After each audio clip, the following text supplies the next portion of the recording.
On this episode, I give you 3 financial numbers that you absolutely need to know, and I give you some strategies on how to keep down overspending.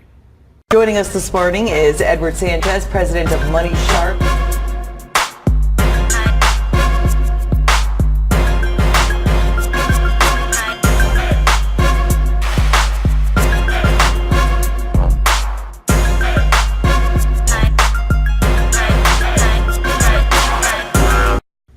Hey everybody, this is Edward Sanchez. Welcome back to the Money Sharp Show.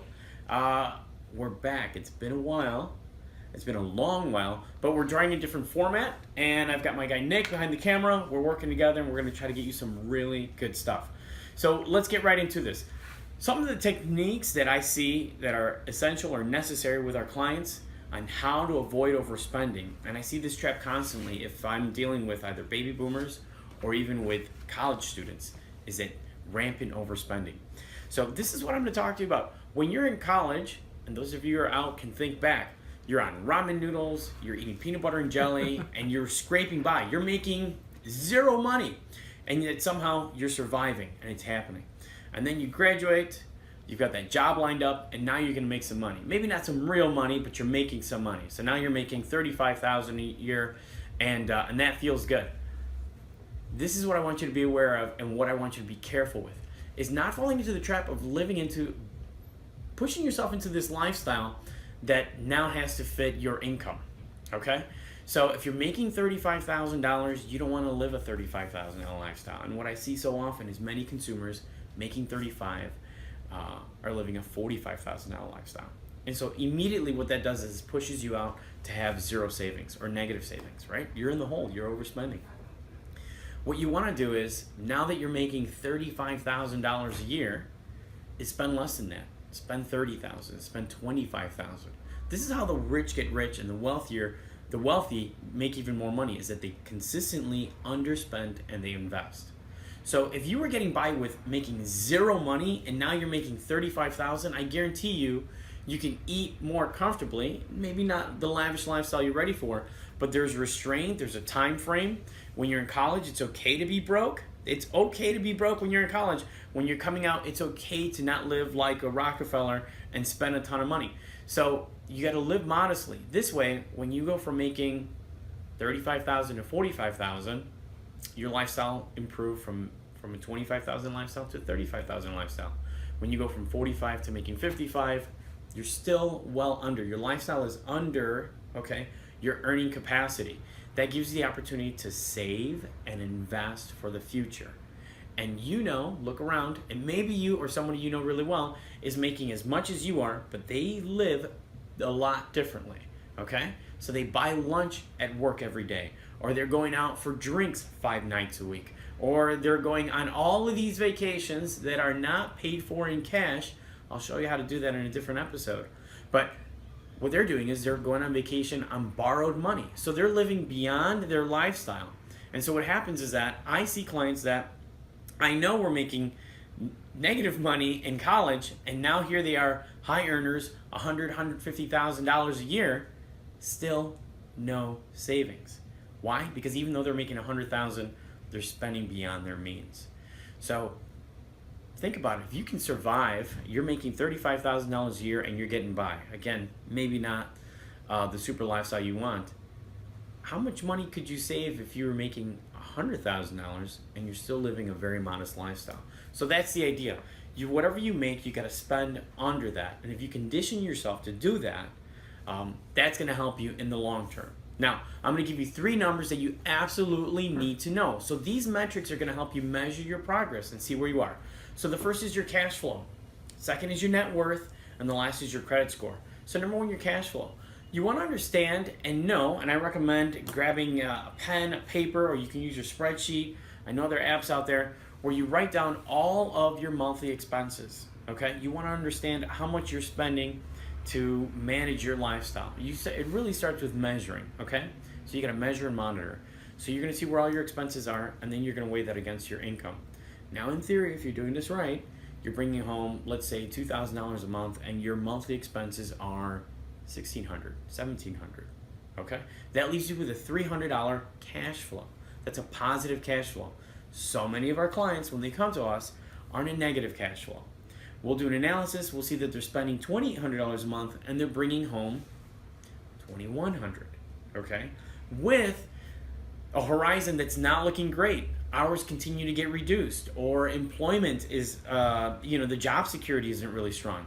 So all the while making decisions to take on more debt, borrow more money, get a used car on financing, all of these things that jeopardize you and put you at greater risk when you don't understand, number one, your cash flow, you're not acutely aware of it, and you're not measuring and looking out, not just in the short term, but what your long term looks like. Okay, so that's very, very important for you to be aware of. Do you have a positive cash flow? And here's the other thing. You want to run your household budget the same way you'd run a business, okay? So the business understands what they need to operate their money on a month, to operate, open their doors, serve their clients, their customers, to do that all the time. And if there's money left over, now they can see about expanding their marketing, maybe their growth, or acquiring a competitor.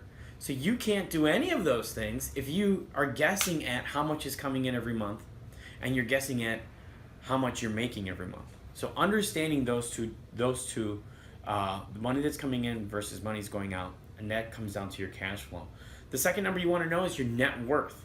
Now, to calculate your net worth, what you're going to do is you're going to take all of your assets, you're going to add up the value of these assets, and then you're going to add up all your liabilities. And your liabilities are your debts, what you owe. So your student loans, your credit cards, your car loan, a mortgage, any personal loans, medical bills, any and all of your outstanding debt, you're going to add that up. Those are your liabilities. And then you're going to add up all your assets. Now, I'll talk to you in a separate video as to your home and why it's not an asset, but for this purpose, sure, go ahead, because we're going to add in your mortgage also. So add in the value of your real estate, the value of your cars, the value of any stocks or retirement portfolio. So if you add all that up and you have a total of $300,000, and then you in valued assets, and then you add up all of your liabilities, and your liabilities come out to $350. So now that we look at this, the difference between $350 and $300 is $50,000. You have a negative net worth of $50,000. What's really important and what's great about your net worth is that it's not a fixed number and it's not the same always. 5 years from now, your net worth will be much different. I'm hoping that for you, in a positive way, that it moves in the right direction. So being aware of what your net worth is today versus a year from now, 3 years from now, is a great benchmark to be aware of when you're looking at your short-term and your long-term goals, okay? Because as you pay down your liabilities, you have less debt, your assets continue to grow in value. If you're acquiring the right type of assets, that's going to improve your net worth. The last number you want to be aware of is your credit score. So number 1 was cash flow, number 2 is net worth, and number 3 is your credit score. So your credit score you can get now, my favorite website, I don't make any money by telling you about going there, but creditkarma.com. You get 2 scores from the bureaus, and you get access to 2 credit reports. They'll ask you for personal identifiable information, but they're not going to ask you for credit card information or bank info. So you don't have to put any money down. It is 100% free. They hit you with a bunch of solicitations, offers, and deals. You don't have to take them up on that. But for me, I love having access to data, information, my information, at zero cost. So it's a great way to monitor your credit score. Why is it important? Most individuals don't know what their credit score is until they're actually applying for a car, applying for a loan, and that's when they find out their score is grossly under what they anticipated. I mean, psychologically, intrinsically, we believe that life is good, things aren't going to happen, I won't get in a car accident, I won't lose my job, and that's how insurance companies make money, because we, inherently, as Americans, we believe that life's going to be great and bad things won't happen to me. Similarly, we believe that our credit score is a lot higher than it actually is. And it may be lower due to, in fact, to things that you're doing, or it may be lower due to errors that are in your credit report and you're not aware of. So monitor your credit report. Again, my recommended place to go is creditkarma.com because it's free. When you monitor your credit report, you can see if the information on there is accurate and where your scores are. And they also give you some tidbits. They give you some strategies that you can use to improve your score. So there you have it. Leave some comments below. Let me know which of these numbers are going to impact you best. But if you're tracking all 3, they will help you moving forward. And ultimately, these 3 numbers unironically are going to help you with the underspending, which is what I want for you, and stopping the overspending. So until the next episode, I want to thank the great Wen Dyer.